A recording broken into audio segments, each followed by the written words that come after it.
Why did the United States leave the gold standard? Basically because the gold standard constrained the federal government. I get a lot of questions from students about the gold standard. For example, what is it? And why don't we have one anymore? I'll start by explaining what it is. Under a gold standard, the monetary unit is defined as a certain amount of gold, like 1/20th of an ounce or 10 grams. In the era of the international gold standard, before World War I, the US dollar was defined as a little less than 1/20th of an ounce of gold.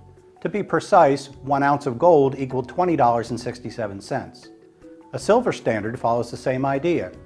The British monetary unit, the pound sterling, originally meant exactly that, 1 pound of sterling silver.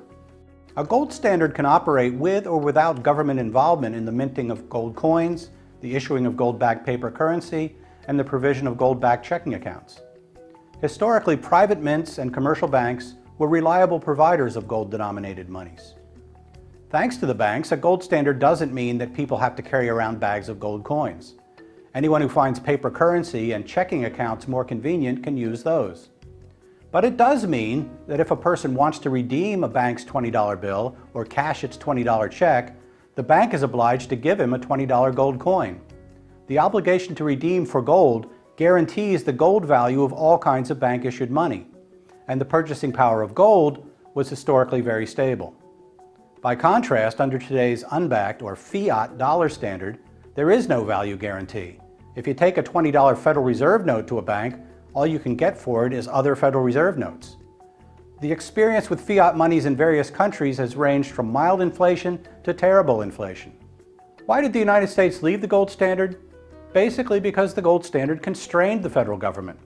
The obligation to redeem in gold limited money printing at times when the federal government, rightly or wrongly, thought more money printing would be a good idea.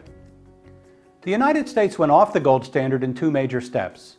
First, in the 1930s, under President Franklin Roosevelt, the federal government broke its promise to redeem Federal Reserve notes in coin for U.S. citizens. Private ownership and use of gold coins were actually outlawed. Individuals and banks were ordered to turn in their gold coins and bullion to the Federal Reserve. In the late 1960s and early 1970s, the Fed printed dollars rapidly. The falling purchasing power of the dollar triggered redemptions by foreign central banks, and the U.S. government began running out of gold. Rather than stop printing dollars, Nixon ended their redeemability in 1971. The money printing then accelerated, culminating in double-digit inflation around 1980. By contrast, inflation under the classical gold standard was never in double digits and averaged only 0 to 1% per year over the long term. A common objection to a gold or silver standard is that there can be random shocks to the supply or demand curves for metal, and that these will make the purchasing power of metallic money unstable. But historically, this was not much of a problem. For example, after the major supply shock of the California gold rush of 1849, as the gold dispersed over the entire world, the resulting inflation was less than 1.5% per year for about 8 years. Thereafter, the price level leveled off, and later gradually declined as the world output of goods grew faster than the stock of gold. Under our current fiat standard, the supply of money is up to the decisions of the Federal Open Market Committee. There's no self-correcting market tendency to prevent the creation of too much money under that system.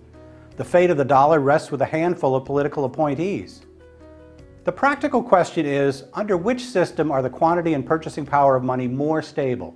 In other words, which system better limits inflation? The answer to that question is clear from the historical record. Gold and silver standards have dramatically outperformed fiat standards around the world in providing stable low inflation currency.